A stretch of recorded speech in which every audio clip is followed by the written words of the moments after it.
अंतर्राष्ट्रीय योग दिवस को 38 यानी 38 दिन बचे हैं और आज से हम हिंदी में योग के बारे में बातचीत शुरू करेंगे। आज हम जानेंगे कि योग क्या है, योग का अर्थ क्या है, योग का इतिहास क्या है और योग का उद्देश्य क्या है।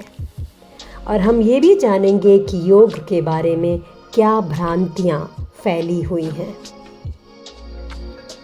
आज जब लोग योग शब्द सुनते हैं तो अधिकतर लोग इसे केवल शरीर को लचीला बनाने का या वजन घटाने का एक साधन मात्र मानते हैं। योग इससे कहीं अधिक है। योग जीवन जीने की एक कला है, एक विज्ञान है और एक दर्शन है। यह दर्शन शरीर, मन, प्राण, बुद्धि और आत्मा सभी को संतुलित करने में मार्गदर्शन करता है। योग शब्द संस्कृत की धातु युज से लिया गया है, जिसका अर्थ होता है जोड़ना या जुड़ना या मिलना। पनीनी व्याकरण के अनुसार योग के 3 मुख्य अर्थ हैं। युज समाधो अर्थात आत्मा में स्थित होना, समाधिस्थ होना। दूसरा युज संयमने नियंत्रण या अनुशासन। महर्षि पतंजलि कहते हैं योगश चित्त वृत्ति निरोधः, यानी चित्त की वृत्तियों का निरोध ही योग है। तो योग हमें अनुशासित करता है। युज्यते योगे, योग आत्मा को ब्रह्म से एकात्म करना है। आत्मा और परमात्मा का मिलन योग है। कुछ योग की परिभाषाएं शास्त्रों के अनुसार। भागवत गीता में तो योग का पूरा भंडार है। भगवान कृष्ण बोलते हैं योगस्त कुरु कर्माणि संगम त्यक्त्वा धनंजय सिद्धि असिद्धि समो भूत्वा समत्वम योग उच्यते। समत्व भाव में स्थिर होकर कर्म करना योग है। भगवान कृष्ण ये भी कहते हैं कि योगः कर्मसु कौशलम, कर्मों में कुशलता और सजगता भी योग है। दुख के संयोग से वियोग की स्थिति भी योग है।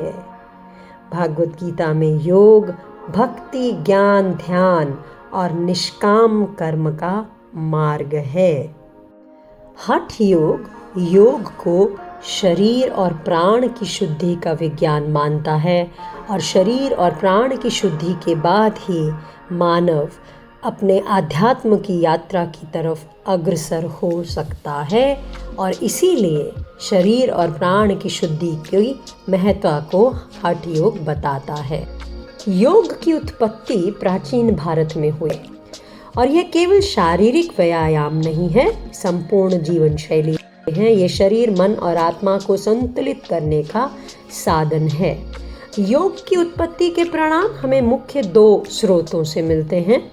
उपलब्ध साहित्य जैसे वेद, उपनिषद, महाकाव्य, रामायण, महाभारत, भागवत गीता, दर्शन साहित्य, स्मृतियाँ, तंत्र ग्रंथ, हठ योग ग्रंथ और योग से संबंधित अन्य ग्रंथ। दूसरा तरीका पुरातात्विक साधन है, जैसे सिंधु घाटी और हड़प्पा सभ्यता से प्राप्त मूर्तियाँ और शिलालेख, जिनमें ध्यान मुद्रा में बैठे योगियों की छवियाँ पाई गई हैं।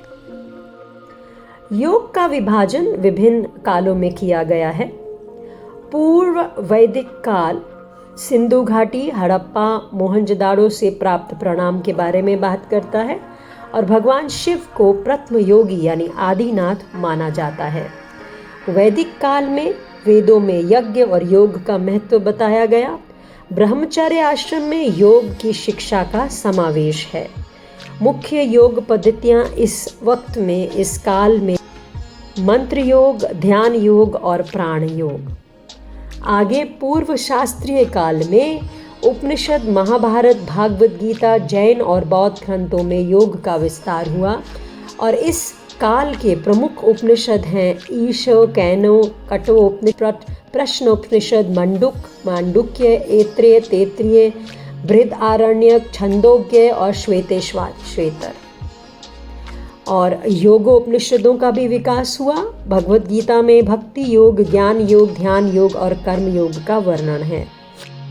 आगे शास्त्रीय काल में महर्षि पतंजलि के योग सूत्र को बहुत महत्वता दी गई। अष्टांग योग यानी यम, नियम, आसन, प्राणायाम, प्रत्याहार, धारणा, ध्यान, समाधि का वर्णन मिलता है। योग को एक व्यवस्थित दर्शन का रूप इस काल में दिया गया।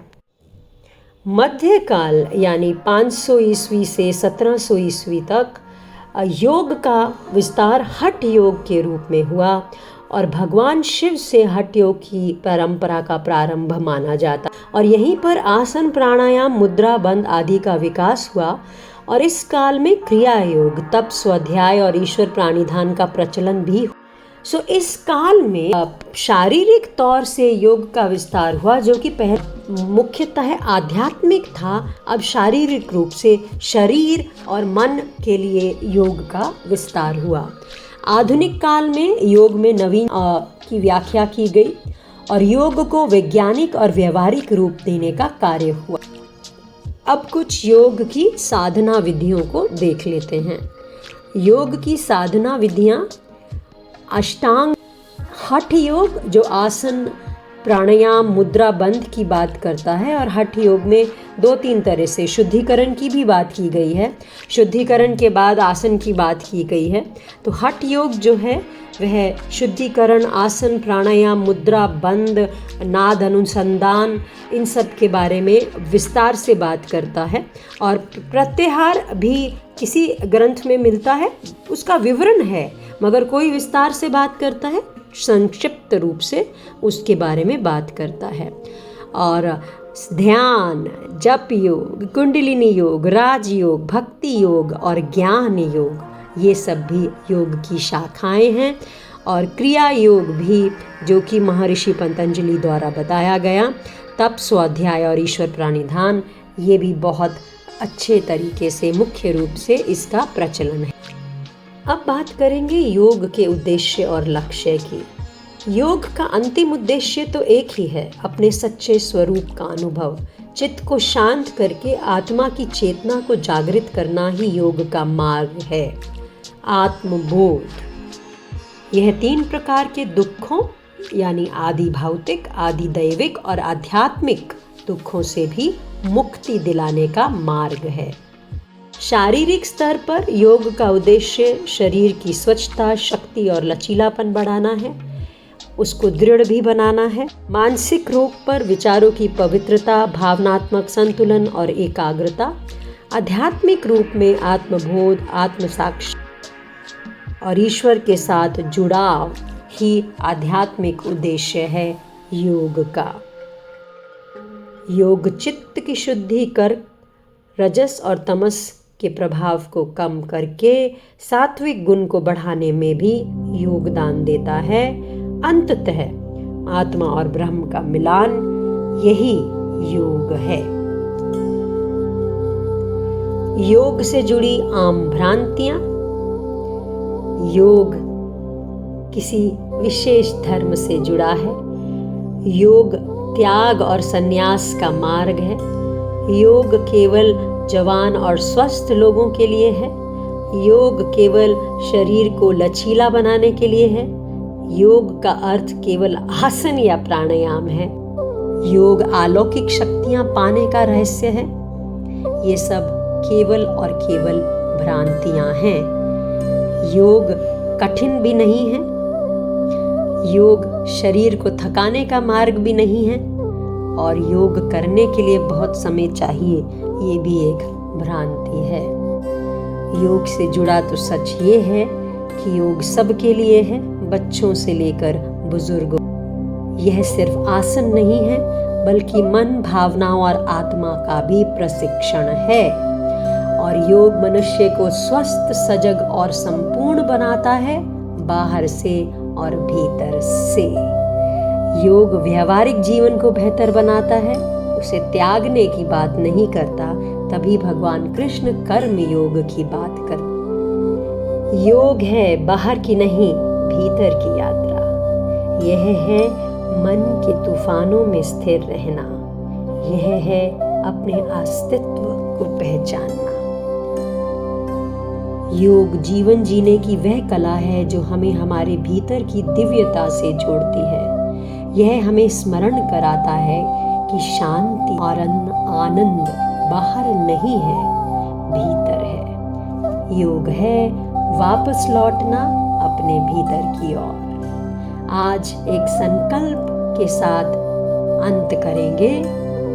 आज मैं यह संकल्प लेता हूँ या लेती हूँ कि योग को केवल व्यायाम ही नहीं बल्कि जीवन जीने की संपूर्ण कला के रूप में अपनाऊंगा या अपनाऊंगी। योगः कर्मसु कौशलम। योग हर कर्म में सजगता और संतुलन है। आपका यह छोटा सा संकल्प आपके जीवन में बहुत बड़ा परिवर्तन ला सकता है। योग आरंभ कीजिए। स्वयं से मिलने की ये यात्रा यहीं से शुरू होती है। धन्यवाद। नमस्कार।